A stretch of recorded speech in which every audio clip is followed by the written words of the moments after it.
wonderful birthday edition of the Just Hoop So.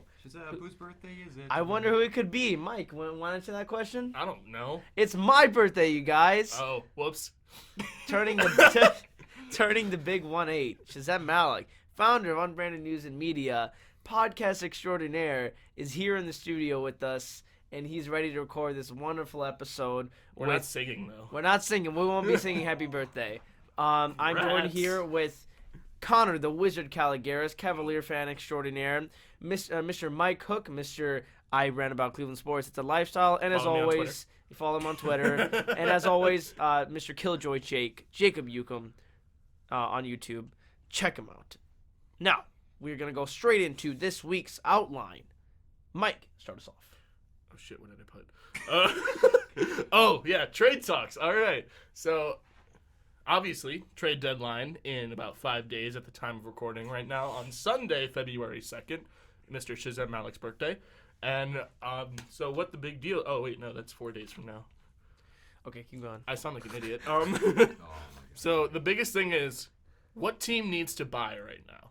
What teams should be buying at the trade deadline? I'll go first. Okay, go ahead.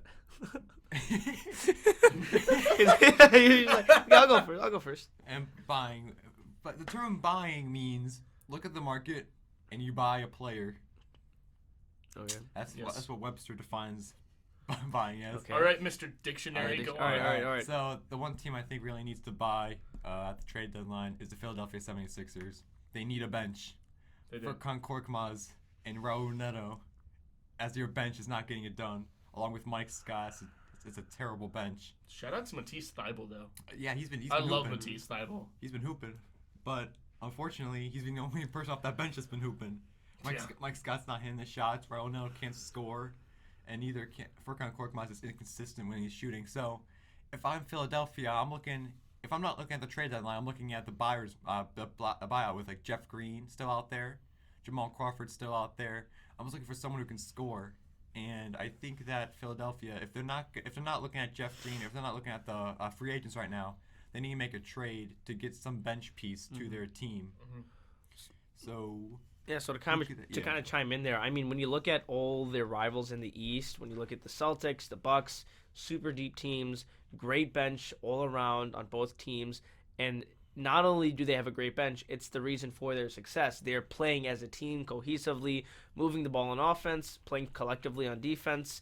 Obviously, the Bucks are playing through that one player, Giannis, but they have such a nice core around him, and that's something that Philadelphia sadly has they haven't been able to execute with that regard. Go ahead, Connor. Remember that team? I think it was 2 years ago. They had Marco Bellinelli off their bench. Oh yeah. Versus Silva. And that was such a nice bench, and now we're so far from that with these Sixers. But it's not like it's the worst thing in the world that they don't have a strong bench. But if they're going up against teams like a Boston or like a Milwaukee or a team like Indiana even, who has a strong bench in itself with Doug McDermott, he's been hooping this season. Oh yeah. I definitely think that Philly needs to improve their bench, otherwise they're not going to make it past that second round. So I'll give you guys, this is one person I'm thinking, this is my candidate for Philadelphia. I think it's perfect because he's played there before, he has championship integrity, all-around great swingman player, the most coveted man in limbo. Jared Bayless. Jared Bayless. I know what you're talking about. Andre Iguodala. Oh. On the Memphis Grizzlies. I thought you were about to say another name. No. I still can't get past Jared Bayless. Okay.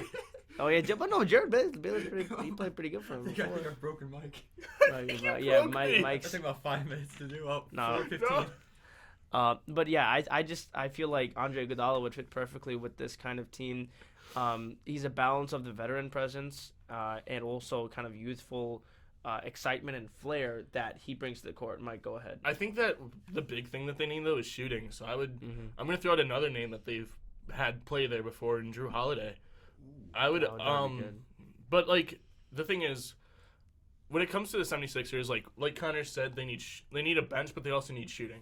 So I would say honestly, I would say that the biggest trade partner that you could go for is probably Sacramento. Oh, yeah. Try and target somebody like Bogdan, maybe. Yes, dude, Bogdan Bogdanovic, like those kind of those swingmen, Like they just play so good, and he would fit perfectly on a Philadelphia team. He would do like what I think a combination of like obviously nowhere near as good as Jimmy Butler, but Jimmy Butler and Marco Bellinelli, their kind of play styles meshed into one. I think that's what Bogdanovich brings. He's like white Jimmy Butler light. See, that's a good. That's what we do here. We make great analogies. White Jimmy Butler light. White Jimmy Butler light. White light. White light. The white light. Can we like turn that into a drink and like have that? No, that's gonna be a podcast. White light. The White Light podcast. What's it gonna be about? It has to be spelled Lyte though. Yes, I thought that when you were mentioning swingman, I thought you were about to mention Robert Covington. The world's tradable player from Minnesota right now. He just for like the past month he's just been free agency, like not free agency, no trade limbo as to who's gonna pick up, who's gonna get the Robert Covington, who's gonna win the Robert Covington sweepstakes. And I think that Philadelphia should reunite with him. His contract's kind of big, but I think that like what, 11 million? It's 11, 12 million. It's hefty, but I think it's a better deal than destroying your cap space with trying to trade for Drew Holiday. Even though he would be nice on that team. I mean, like, if you trade Al Horford, that's the thing, though, is that, like, I'm suggesting trading Al Horford for one of those guys. So, like, the salaries are obviously going to match. But I think the biggest thing, though, here's why I love the Kings so much trading for Al Horford and trading a couple of players to Philadelphia is they don't have bigs. Yeah. You can't and they claim to have playoff aspirations and look how that's turning out. Yeah, trade for Ken Bazemore and Anthony Tolliver. Yeah, exactly. And the playoffs, boys. But you look at it and it's like they don't have a big. They have two amazing guards in Buddy Hield and De'Aaron Fox. And Buddy but they don't have a big to play off of. Exactly. Like you can't make it if your main bigs are Rashawn Holmes and Nemanja Bjelica. The more you're talking about it, the more I'm convinced. And I believe Al Horford was like rumored to go to Sacramento at some point. I think he was. Yeah, I think they were trying to go after him. That's what it was. And because they had kind of the aspiration to go for like these high-powered guards, which they ended up doing. But I think now it seems like a more, real possibility that this is something Al Horford could do. Obviously, they're going to pay him because, great player coming to a crap team. The man's going to get paid. But he's already getting paid. But I'm saying like they're gonna keep him on. Like they will take on that salary. Like most teams won't do it, but they will do it because they kind of need that big to play off. He's such a great perimeter player. Can easily play off of them offensively and defensively, helping them on defense, manning the paint, but also facilitating the ball. Taking that 5 spot free throw line extended. He's able to play in the paint, in the mid range, even hit some threes every now and then. Yeah. As we all know from 2K, Al Horford's a great 3-point shooter. Just in 2K though, apparently. Just in 2K. Was he shooting from 3 this season? Like 30, 29. He's not that high this season. He's like just under 30%. Like I believe like 2 years ago he was shooting like 42% or something with Boston. No, I don't like having I don't see Al Horford on the Kings because I think they're trying to go young and they have Marvin Bagley already, along with Rashawn Holmes. I think though he would be a solid like guide for Marvin Bagley Jr. because their play styles are like very similar to each other. They're both like undersized like forward centers, and they both rely on a post game mid range shot and can stretch the floor if they need to. And Marvin Bagley not as well, but Al Horford can really teach him if they choose to go that route. I feel like Al Horford has the discipline and the training to kind of guide this young Marvin Bagley and take him under his wing, whereas like Willie Cauley-Stein was just trying to get his money and trying to get a big role. Then he got a $2 million contract and got traded for a second-round pick. Oh my god! And he got a good contract, didn't he? No, it was like a 2-year, like $4 million contract. Really? From the Warriors. It was a bad contract. It was a trash contract. No way. I'm dead serious. I will search it right now. While you guys are searching it up, I want to switch to another team for just 1 second. First, I have a question for both of you: Joel Embiid or Enes Kanter? Joel Embiid. Joel Embiid. That's why I feel. That's why the Boston Celtics have to buy for another center at the trade deadline. Because when you go up against big guys like Giannis Antetokounmpo, Joel Embiid, Pascal Siakam, Marc Gasol, even guys like Miles Turner, if he stays on Indiana, I don't trust Daniel Tice and Enes Kanter to get it done. You need to improve your center position. I want to counter you on that. You may not trust them, but do you trust Brad Stevens to be the coach to push them to do that? With those two guys against Joel Embiid? Because I do. I do too, actually, yeah. With those two guys? Yeah.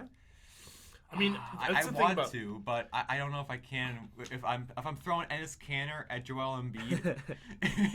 Well, here's the thing, though. That's like throwing that's like throwing the sheep to the lions, kind of basically. Like he's gonna dominate Kanter. Same with Daniel Tyson's not gonna keep up with him either.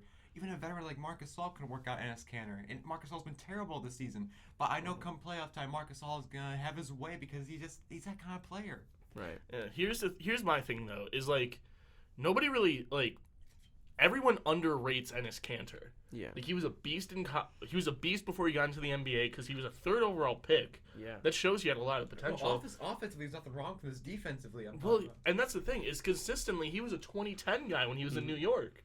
And then they said, you know what, screw it. We're not going to play you because we're going to tank. We're going to buy you out, and then Portland's going to take you, and you're going to be a disappointment because you're not as good as Yusuf Nurkic. And thrown into a franchise in a situation where he just can't thrive. And that's, I think, a lot of players are thrown into situations where there's no way that they can succeed. You know what I mean? Like Willie Cauley-Stein joining this injury destroyed Warriors. Like, did we really expect Willie Cauley-Stein to have a good year, knowing that he doesn't have Steph Curry, he doesn't have Klay Thompson? He just came onto this team, thought he was gonna get a ring easily. Also, Willie Cauley-Stein this offseason prior. Signed a 2-year $4.44 million deal with the Warriors. That's unbelievable. So $2.22 million per year. He paid $2 million, or he got paid $2 million to just sit the bench and play on the 7-win team, and then get traded for a second-round pick. I mean, it's better than Iguodala, who's getting paid $17 million to not even come into the arena. He's on a playoff team. Did you just? Oh, the Grizzlies. Yeah. Well, yeah, I know the Grizzlies are a playoff team, but what has he done for that playoff team? Yeah. Locker room voice. Locker room voice when he's there. That's an interesting shows up every other situation. Thursday. Every other Thursday. Getting back to the Celtics, and they're kind of. I think the reason why they don't have any superstars per se, besides maybe Kemba Walker, I'm talking definite superstars. Not young, unproven superstars. Yeah, that's. I don't consider that a superstar. Those are just a young, rising stars, right? Mm-hmm. The reason why is because they're not built like that. Their system is not built to have a LeBron-esque kind of player. Yeah. It's built to have a cohesive team that works as a unit, led by Brad Stevens. Brad Stevens is the team. Brad Stevens is the Boston Celtics, has been, always will be, and that is why Isaiah Thomas had an MVP-like year. Mm-hmm. That is why the Boston Celtics have been playing so consistently these past few years. Because of him. You know who the Boston Celtics today kind of remind me of? Who? With the exception of the defensive prowess center, I would say that they remind me a lot of the 2004 Pistons. Because they don't have any definitive superstar players. They have all-stars, like Chauncey Billups. Kemba Walker reminds me a lot of Chauncey Billups. Uh-huh. And who is it? Tatum reminds me a lot of a taller Rip Hamilton kind of player. Yeah. Or you could even throw Jaylen Brown in that comparison as well. These are very talented players that the Celtics have. None of them will be definitive superstars. Yeah. And Omar, a few episodes ago, had the worst take ever, in my opinion, saying Jaylen Brown is the next Kawhi Leonard. Yeah. He's not. He's a very good player, but not the next Kawhi. Yeah. Shout out to Omar, though. But he did, getting back to that point, because I want to go in on that, because a lot of what we talk about is stars and in evaluating whether they have the stuff of legends or if they're just fake. And I mean, Omar showed the stats. Their statistics are very similar. They are at this point in that, and it could tell a story. I don't think it's gonna happen, but at least there is some statistical evidence to support the fact that maybe Jaylen Brown, given the correct opportunity, can thrive on a team like a Kawhi Leonard. I think it could happen. Is it likely? Who knows? I think it's moderately likely. That's my opinion. I can agree with that at least. I don't see this happening. Yeah. I don't see that take happening and becoming a true statement. Mm-hmm. But I can see where he's coming from at least. Yeah. All right, Connor. Yes. So moving on from buyers, we've got sellers now. Sellers. And the biggest seller in my mind right now is the Cleveland Cavaliers, because we got two guys who his time has come. Yeah, they have to go. Reppin'. Big reppin'. Tristan Thompson, this is his last season with his terrible contract he was given a few years ago. He's most likely, I don't think they should sign him back, even though he's had a decent season. Better one than he's had in years past. But I think that the Cavs should try to trade him to get something for him. At least maybe a couple of second-round picks, maybe a young player. Mm-hmm. I would actually disagree with that. You've seen Tristan Thompson this year. Oh, Jesus. There we go. He's been that veteran presence that Kevin Love was supposed to be. Yeah. And Kevin Love has been throwing temper tantrums all over the place. And, he's apologized for them, but I still don't see him being that guy for Cleveland in the coming few years, obviously. He was never meant to be the guy. He was never meant to be the guy, but at the same time, you're paying him $30 million a year to put up 17 and 10, which are not $30 million a year numbers. It's not. And you're also having him throw temper tantrums mid-game, slamming chairs, yelling at the GMs. This is a guy who hasn't played more than 60 games since his Minnesota days. Well, yeah, and that's another thing, is that you're paying him essentially $500,000 a game at most. So it's not worth it. It's not worth the contract. Yep. And I think this goes to prove that Kevin Love is not supposed to be a main option. He's not. Ship him off to somewhere like Portland, he'd be great because he'd be the third or fourth option. Wouldn't be have to carry such an offensive load, and he would also be a lot better defensively because he's not focusing so much on offense anymore. If you're Portland, what do you give up for him? Because you've already gotten rid of Pays Mortalver. You can't trade Ariza. He's been playing some really good basketball. Well, here's the thing. Who's coming back soon? Yusuf Nurkic. You're not trading Nurkic for him. No, I'm not saying trade Nurkic. I'm saying trade Hassan Whiteside. Yeah, you'd have to. I agree. Contracts match, and if you give up somebody like Nazir Little, because here's the thing, you can't give up 1-for-1 a player that's got 3 years left on his deal or 2 years left on his deal for a player that's an expiring contract. Right. So I would say sweeten the deal, give him Nazir Little, because what do the Cavs also need? Forward depth. That's very true. They don't have any good, consistent There's young no big forwards. It's Except just for like me. what is it? Jim Henson? Is that his name? John Henson. John Henson. Yeah. So I know the Muppets, mother.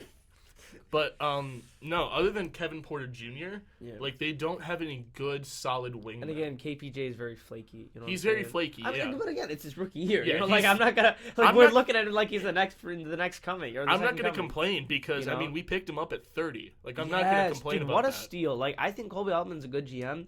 It's just Kevin Love has really kind of blown this stuff out of proportion and.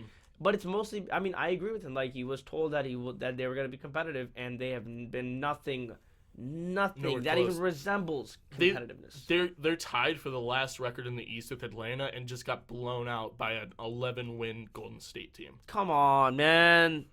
Come on. Something's wrong with the karma in Cleveland. This is not right. The fact that we can get blown out by a backcourt-less Golden State team. And it wasn't even like anybody went off in specific. Yeah, they just played well. They let 7 players score double-digit points, which is ridiculous. You can't be letting Omri Spellman, Eric Pascal. Yeah. You know, Amari Spellman went to North Royalton High School for. He did? Yeah, that's awesome. Yeah, he went here and represent. So, yeah, I think he finished his high school in Cleveland, but yeah, then he went to Atlanta and then now he's in Golden State. But yeah, no, he's a pretty decent player. That's another thing is people sleep on the amount of players that Ohio has generated because LaMelo Ball. LaMelo Ball. I mean, he did play at Spire. But no, LeBron, Curry was born here, C.J. McCollum, Karis LeVert, Terry Rozier, all are from Ohio. Terry Rozier, Shaker Heights, Yeah, it's insane how many people we've birthed. Oh yeah, we've birthed. We have birthed. I personally birthed C.J. McCollum, in case you don't know. Oh my gosh. All right, moving on. I think that's enough for trade talk. All right, so the biggest name on the market I would say currently is Andre Drummond. Yeah. So. Where do you think the Atlanta has pulled out from the race for him? Do you think any team trades for him right now? No. I can kind of see a team biting the bullet and going for it. Obviously teams that have certified centers like Portland, Philly, Utah, they're not going to go for him. They have centers. They don't need him. But somebody that needs a center, so again, I'll bring up the Kings. They need a center. I'll bring up, not Atlanta. Well, Atlanta could still use him. They're not going to trade for him though. There's a few teams that need him. That's what I'm getting at. Yeah. I could maybe Brooklyn. I could see Brooklyn kind of getting rid of DeAndre Jordan and getting a consistent center. I know. I think this is perfect for you to talk about.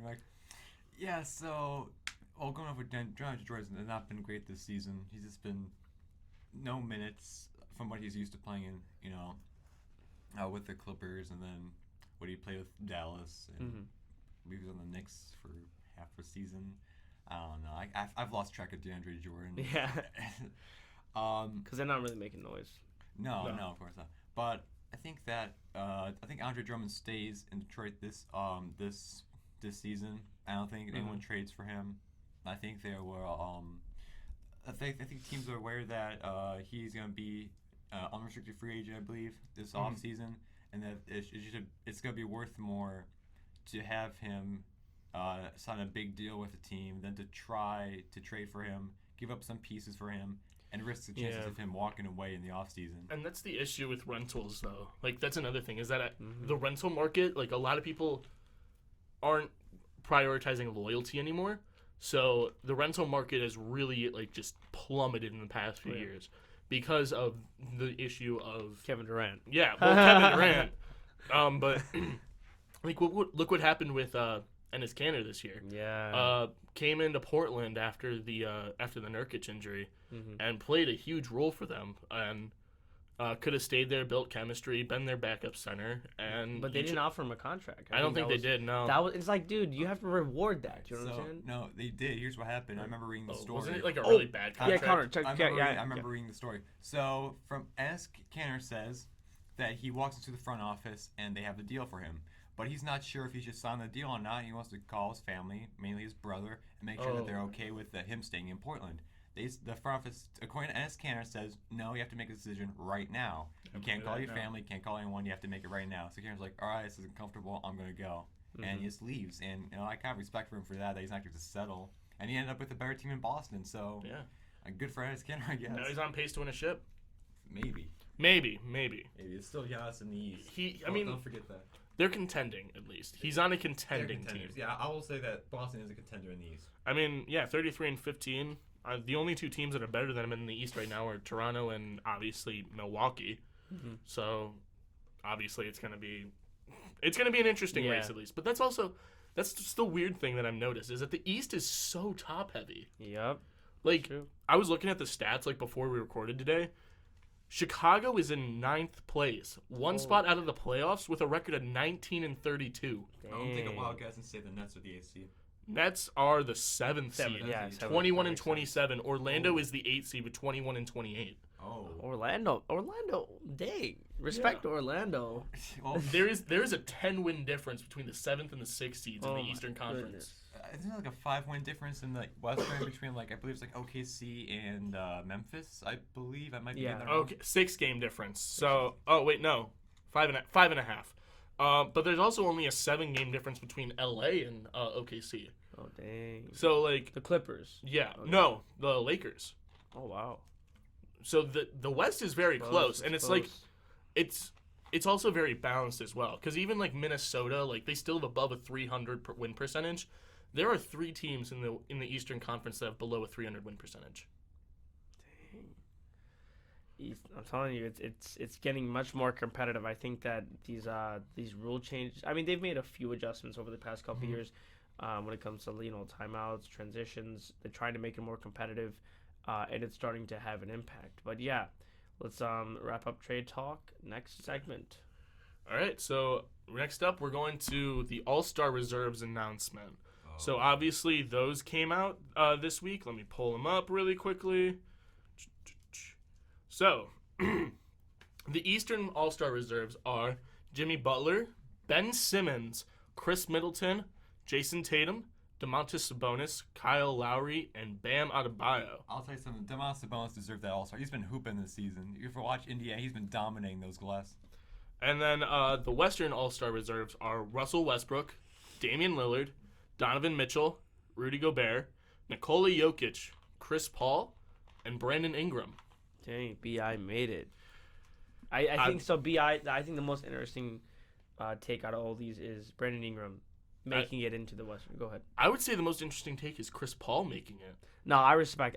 No, that makes sense. I think that the coaches voted in Chris Paul for like that respect vote. Yeah, and it was like the thing that they did last year for Dwayne Wade and but he's actually like competitive. You know what I mean? Well, yeah, he's actually competitive. And he's also the president of the NBPA, the National Basketball Players Association. So that could have had an impact. I mean, it might have, but at the same time, like there are so many people that are, in my opinion, more deserving, and we'll get to those later. Yeah. But and that have statistically better seasons than Chris Paul, because Chris Paul is having an extremely down season. But look at what he's done with this team. He's done a lot. Yeah, but I think that's what we're looking at is how valuable you are to the team. That's at least how I look at it. Like, if you are an all-star, that means that if you're taken off that team just goes down the drain. But they have a really stacked lineup even without Chris Paul in it, because they still have oh god, I can't remember their starting lineup off the top of my head. SGA obviously, Danilo Gallinari, Steven Adams. Is Andre Roberson starting for them? Or no, he has not played a game since 2017. That's what I thought. Okay. That's what I thought. As of recently, the starting shooting guard's name, Luke Dort. Oh God, yeah, him. Him. That's it. I believe that's how you pronounce his name. Luke Dork, more like it. No, Dort. Oh yeah, Dort.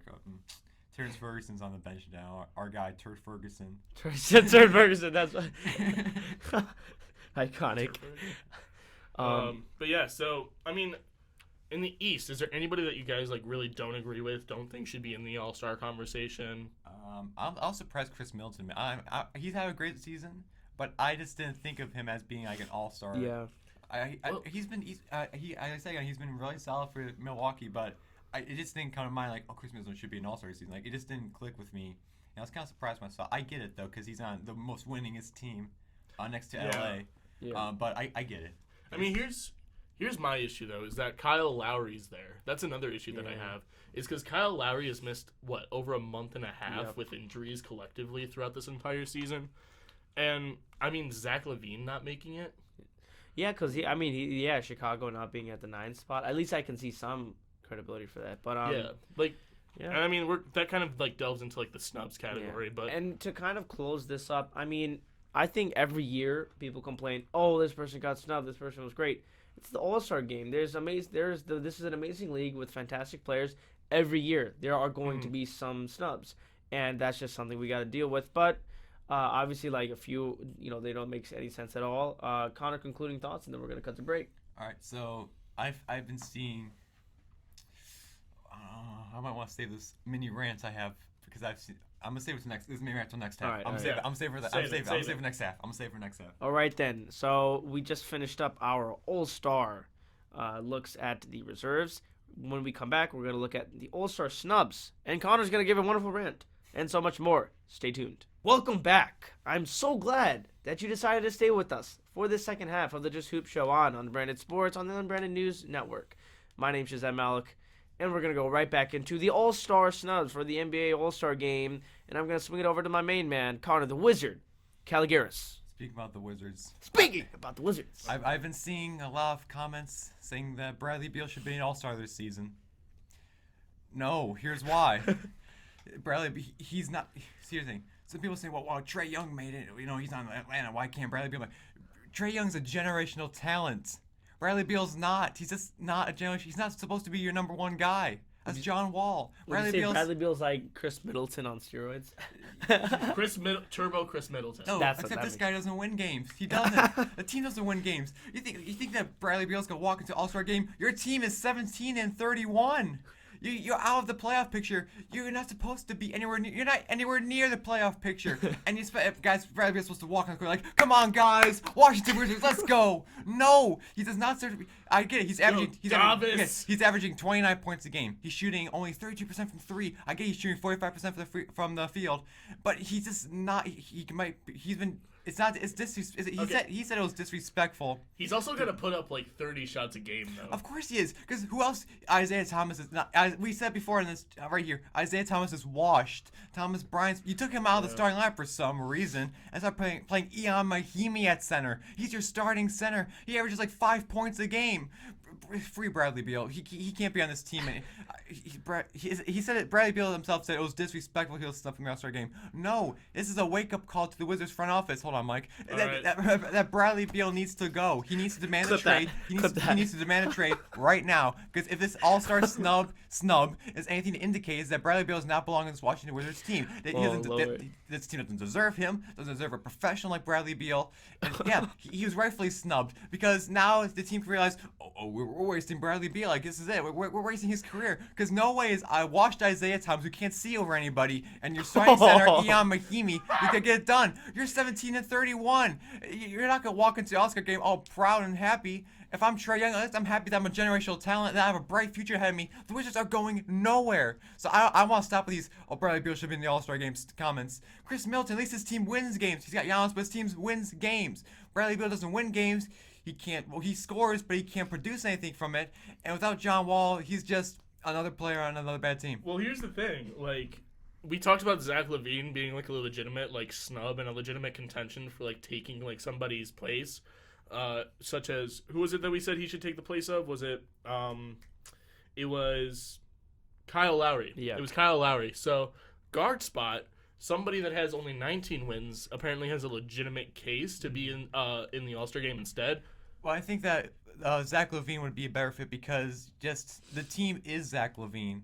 Like, if you look this way, Chicago, right now in Chicago, they're still rebuilding, and I think Zach LaVine's been, next to Lauri Markkanen, Zach LaVine's been the face of that rebuild. And he has had some injury-plagued seasons last 2 years ago. Mm-hmm.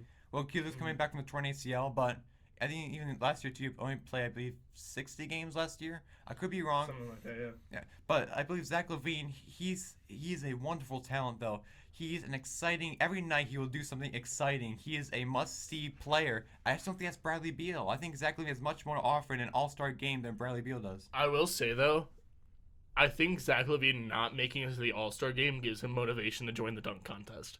Oh, yeah. That's what I want to that'll see be because nice. Aaron Gordon finally committed to it. Yes. And obviously, like, you've got Derrick Jones Jr., a fantastic in-game dunker. Provided some of the best dunks I've ever seen. Aaron Gordon, obviously 2016 historical dunk contest. Dwight Howard, Superman. I mean, 5 years Iconic. old, like 7 to 10 years older, but still Superman. And I just want, you got one slot open still. Yeah. Give it to Zach. Is and I believe Diallo from the Thunder. I believe he won it last year. I believe he's back in it this year. No, he's not. Oh, he's not. It's just Derrick Jones Jr., Dwight Howard, and Aaron Gordon confirmed right now. Oh, yeah, Zach LaVine. Just you gotta get in there. Get an All-Star weekend. Prove Go them join that wrong. contest. Prove them wrong, Zach. That's right. But here's the thing though. Another player that they always like talk about, like, oh, the wins like shouldn't matter. Like, he's putting up like historically good stats for someone his age, especially. Devin Booker. Yeah. Averaging over 27 points a game this season, and the Suns are actually in the playoff hunt for once. Yeah, I would think that even though the West is very Fuck. Thanks, Jake. Let's go, Jake. Let's go. Shout out to There you Jake. go. There he is. I definitely What think, it do, baby? All right. I definitely think that Devin Booker had a legit case to make the All-Star game this year. Yeah, I do too. Just because at one time Phoenix was winning. That's what Washington has not won like a lot this season. At one point, Phoenix was winning, and they were like legit playoff contenders. Now they're kind of outside that picture looking in. And well, but it's not like they're like way in the back. Yeah. They're right yeah, there. they already have more wins. It's 48 games into the season. They already have more wins than they did all of last season in 82 games. It wasn't hard to top 19 wins. Yeah, Well, it's not that hard. Cavs still haven't done it though. Well, yeah, because it's a freaking Cleveland Cavaliers. It's never gonna change. God no. But yeah, to kind of crank it all out, I agree with most of your guys' takes when it comes to All-Star snubs. Any other concluding thoughts? I hate everybody that didn't vote for Devin Booker. Yeah, D-Book. If you voted for Alex Caruso instead of Devin Booker, I do not like you. This is gonna be a meme. I was Caruso hatred. I was a little confused when I first saw Rudy Gobert was a reserve. I mean, people have been talking about not as much talk about Gobert this season as compared to seasons before, where it's like the definitive best defensive player in the league. Because he actually has competition in that category now. Right. But now, like, I was like, same with Milton. Like, I get it. The Jazz have been winning a lot of games, and they're a strong playoff team. Borderline championship contenders if they can get past. If they can get past both LA teams, especially I think the Clippers. They get past the Clippers. Because, like, I know the Lakers are going to be, like, the team to beat. And then the Clippers are, like, if you could beat Clippers, you have a strong chance of beating LA. Because I think that the Jazz can get it done. It's going to be tough. But I understand why Gobert is in the All-Star games because his team's winning. I will say, like, I don't like them, but at the same time, they are kind of funny. The memes of, like, he cried his way into the All-Star game last year. They're not, they're funny, but they're not funny. Like, me and Shazeb are huge, like, mental health advocates, and, like, we're not, like, we, like, are supporters of, like, men, like, not being afraid to show their emotions and speak out. But, like, at the same time, it's, like, it is kind of funny, like, hearing that, like, oh, he cried his way into the All-Star game. That is funny. I mean, that's just I would hope it's a painless joke. But yeah, I hope so too. Yeah. All right. Anything else for All-Stars? No. Yeah. Other than D-Book, like, not being voted over Alex Caruso. I hate everybody that did that, by the way. Again. And there's just last thing before we move on. There was a funny thing. It's related to All-Star stuff. The guy who plays for the Pelicans, young big man, his name escapes me. What's the guy's name? Jackson Hayes. He there was a video he posted on his IG story. He was like F the NBA because he got snubbed from the Rising Stars game. And I saw Rising Swaggy Stars. P. There were a lot of snubs this year. And then Swaggy P, he commented, he's like, you can't be acting like that, youngin, or you'll be playing in China like me next year.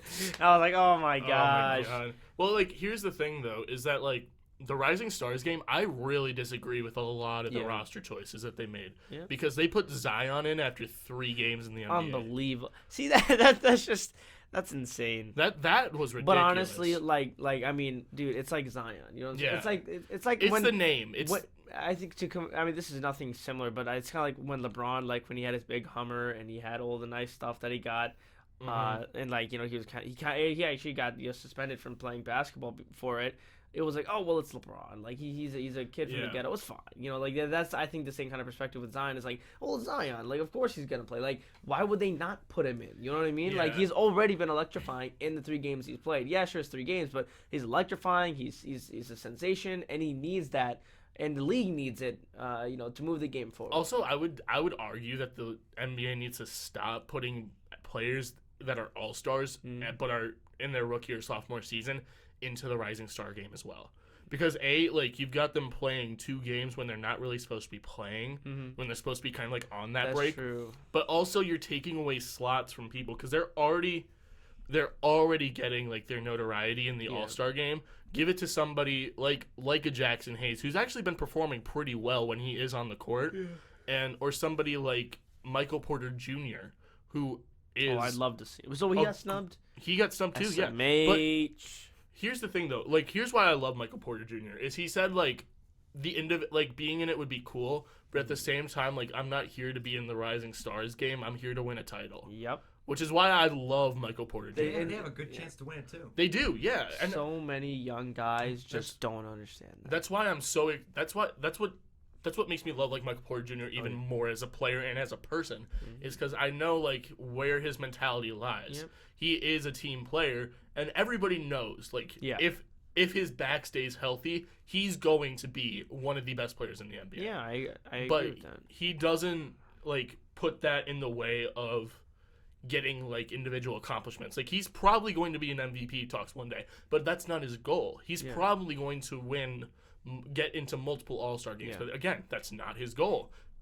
At the end of the day, it's not the goal of the individual, it's the goal of the collective. It's the team goal. And like I said, so many younger guys don't understand that, but I think guys like John Morant, guys like obviously Michael Porter Jr., they clearly understand it. I'm sure a lot of guys understand it, but they're not vocal about it. Yeah, and that's kind of like why I think that John Morant like declined an offer to be in the dunk contest. Yeah, it's because like he probably knew he was going to be in the Rising Stars game. Like he probably knew he was going to, but he didn't want to take time away that he could be practicing to better his team that's currently in a playoff hunt.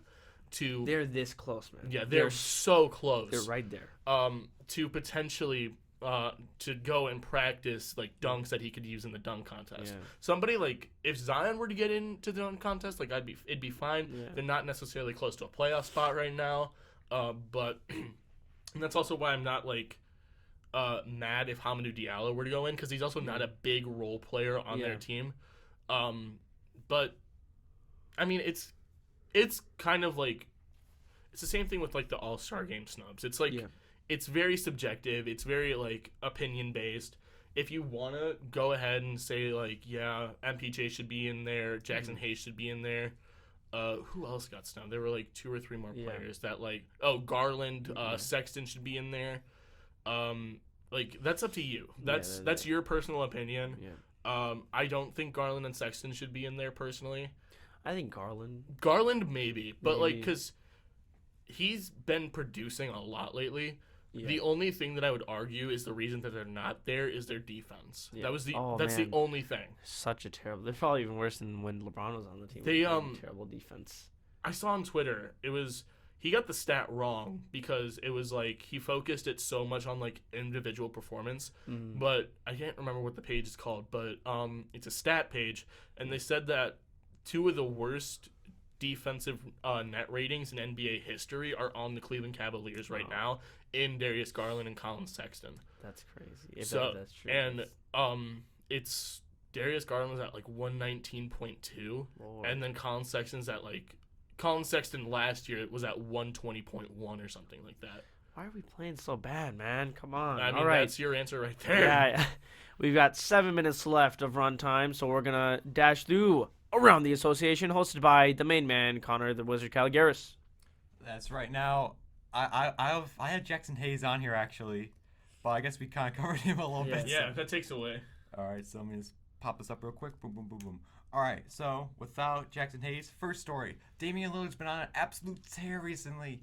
His last night, a 51-point performance and a blowout win against the Utah Jazz.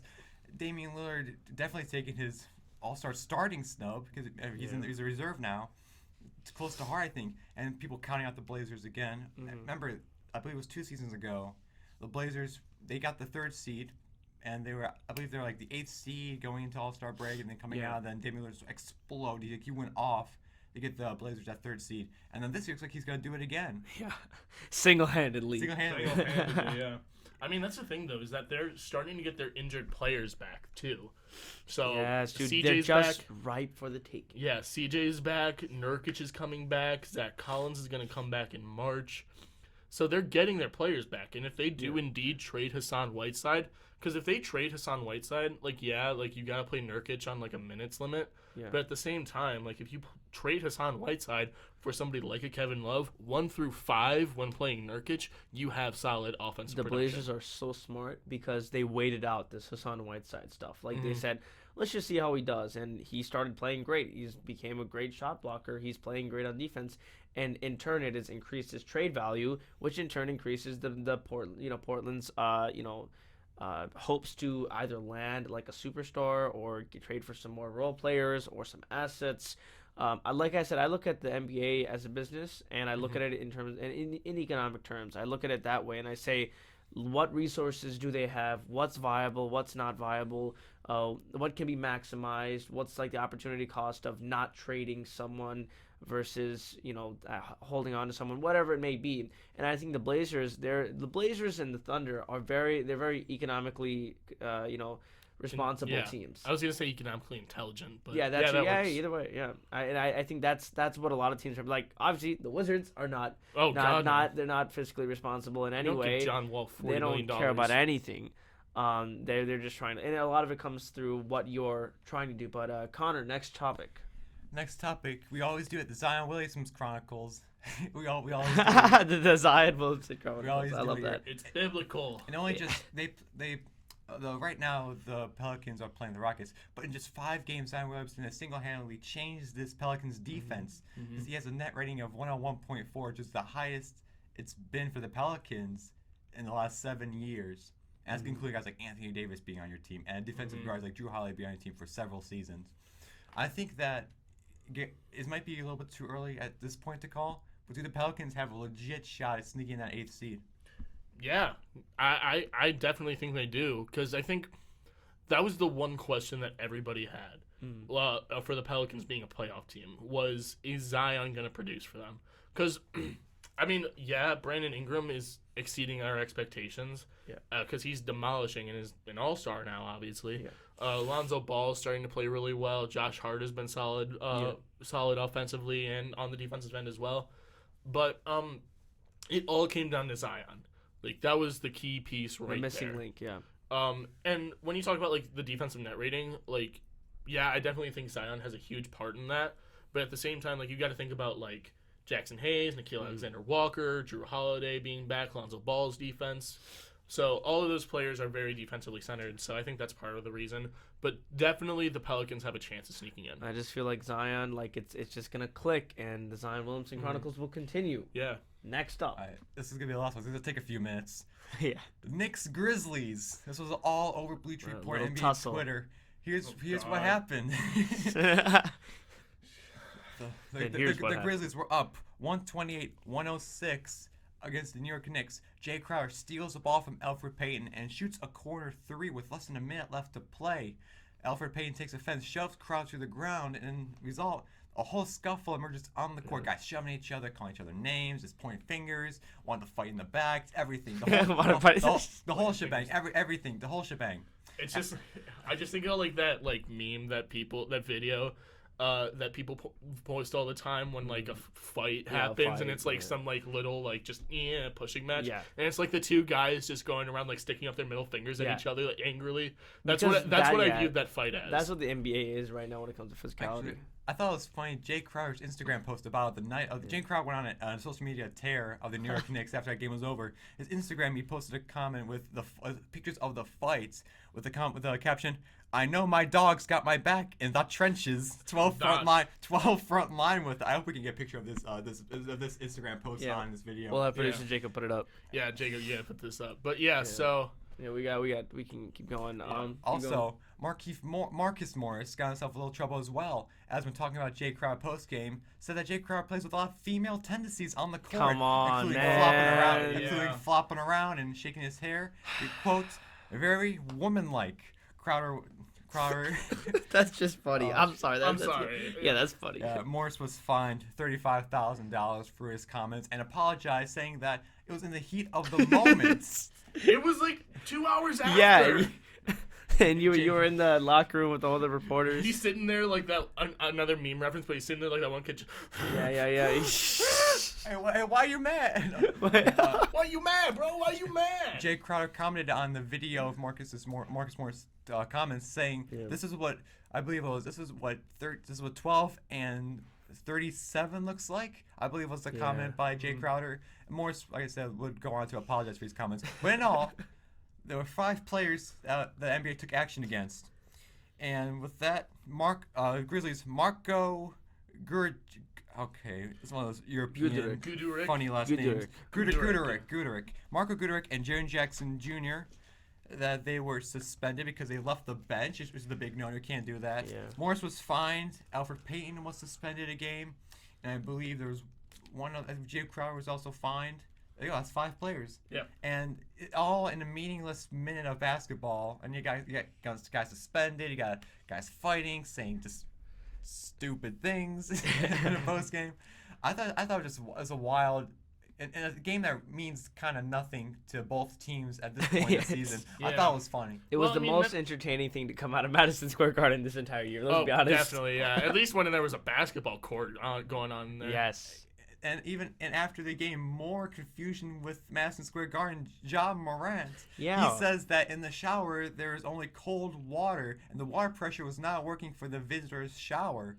The memes and jokes have brought up saying that James Dolan left with a minute in the game to go and mess with the water pressure in Madison Square Garden. I was actually gonna say, like, I just got this really weird visual of Marcus Morris just touring with wires in the locker rooms, just like snipping wires and like poking holes in like water tanks. He's muttering to himself. He's like, "Man, they so woman-like. They're gonna get this cold water." Flopping their hair around. He's like pulling wires out like long poles. Let's see you use your shampoo and conditioner. Rinse your hair. Real men use 2-in-1.